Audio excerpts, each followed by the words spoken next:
part 2 of this great walk. So like I said, I traveled from DeSoto to Bonne Terre. It took me took 25 miles to get there. And just imagine, painful, very, very painful physically, but only the Spirit gave me the strength to do it. So, I got there. Very great experience. I learned a lot about myself by knowing who they are, because I didn't see him for almost 27 or 25 years. I didn't see my real dad in about 27. So, like I said, in order to get to my real dad, my biological dad, I needed to get to them first. So I called them about a few hours after I got there, and totally surprised he was. And I asked him if I can come and visit him, and he said, well, okay, I'll pick you up. I said, no, I'll walk.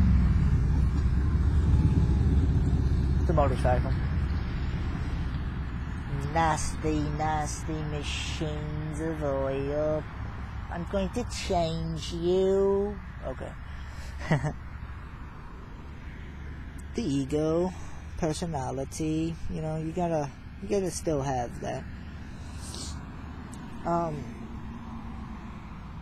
Like I said, I called him and I asked him if I can visit him. He said, let me pick you up. I said, no, I'll walk. And from Bonne Terre to his house is about 250 plus miles. He lives in Illinois, Tovey. It's a little country town, and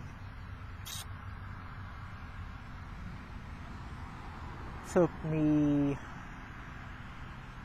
a few days to get back to Oakville, and it took me about 5 days to get from Oakville to his house.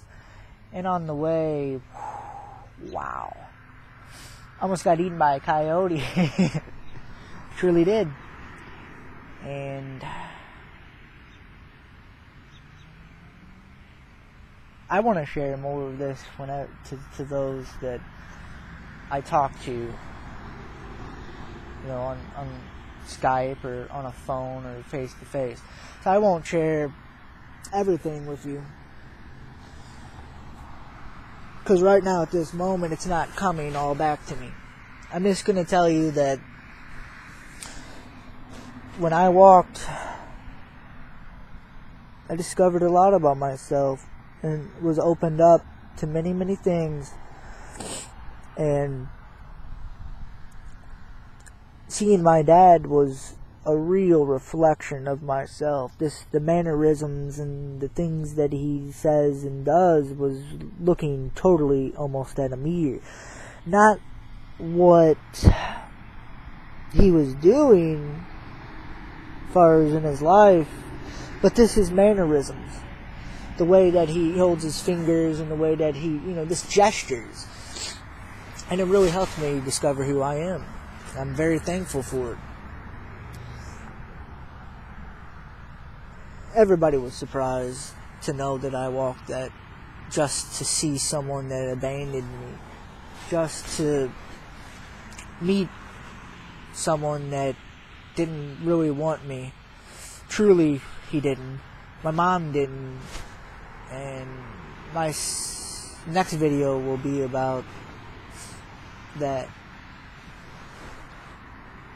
It's only said to inspire these things. It's not said to bring people down on the people that I'm talking about, because I love all these people that I speak of. It's just they do not serve me, and they never did.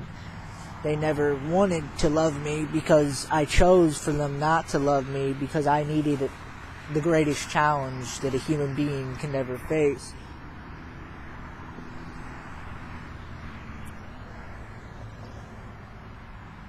So in reality, I walked back.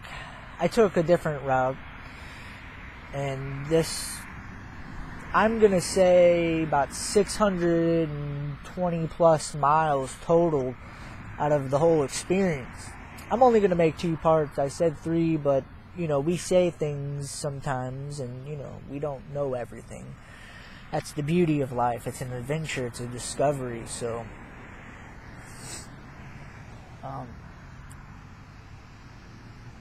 I call it the walk of love, truth, light. Totally protected. And on the way, I'll say this, that every time I asked for strength, every time I asked for guidance from the angels, and in truth, the teachers of light, for they are my guides, they are my teachers, they are my counselors within me that protect me at all times and always did protect me. For they guide me to them, and then they guide themselves back to me.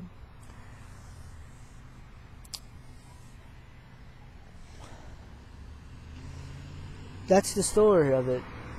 I mean, it's the short story, of course.